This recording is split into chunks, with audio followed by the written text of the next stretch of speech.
Welcome back, YouTube. Finally, to my top 15 D linemen with a couple of days until football. Yeah, now, it is just the preseason, but it's still gonna be really fun to watch some rookies go out there, some people trying to earn their roster spot, and maybe some starters, like maybe this Thursday we see CeeDee Lamb one series because he's young and ready to play. I'm excited for football, guys. I'm sorry for that little break I took, but there wasn't really a lot of football going on. Carson Wentz is out 5 to 12 weeks. That's really the biggest news that has happened. But let's go over my top 15 D linemen. We'll start from 1 to 15. Why not? Because obviously number one, in my opinion, is actually everyone's opinion, everyone's fact. It's Aaron Donald. He's a DT, but that counts as being on the D line. And as you see, you won't see TJ Watt because he's on my top 15 linebackers. I know it's gonna be hard to put like zone linebackers in, but I think I did a good job. Number one, Aaron Donald. Then I go to number two, Myles Garrett, and I was thinking about putting Chris Jones over him, but what gave Myles Garrett the edge is he averages over a sack a game. That's incredible.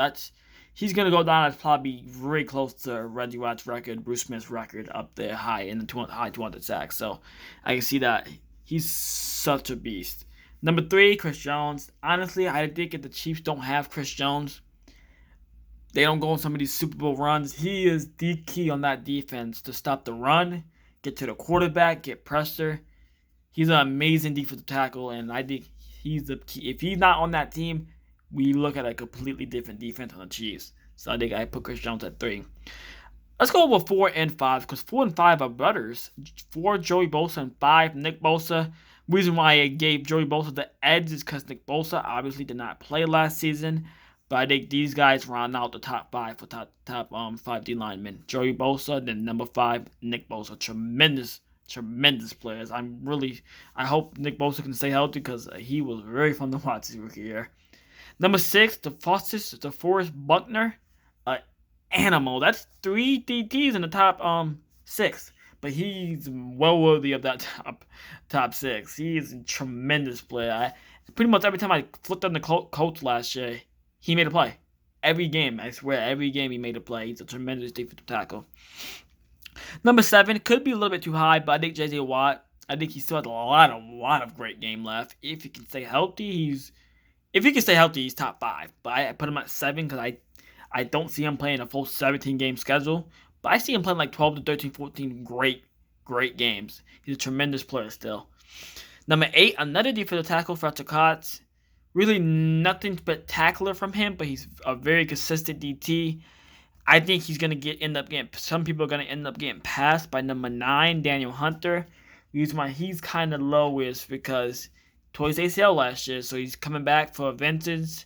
But I think my mid-season D lineman, he could easily be top 3. And I say top 3. He could be number 1. He's a tremendous D lineman when he's healthy.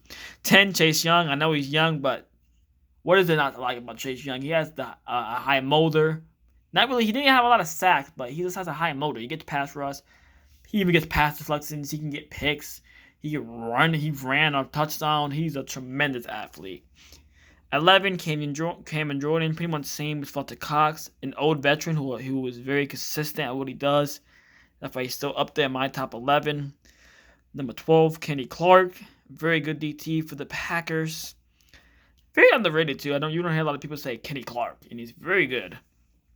13, Trey Hendrickson for the Bengals now, where they may have overpaid him a little bit, but he had 13.5 sacks last year, so I won't even say they overpaid him. He's a tremendous D lineman.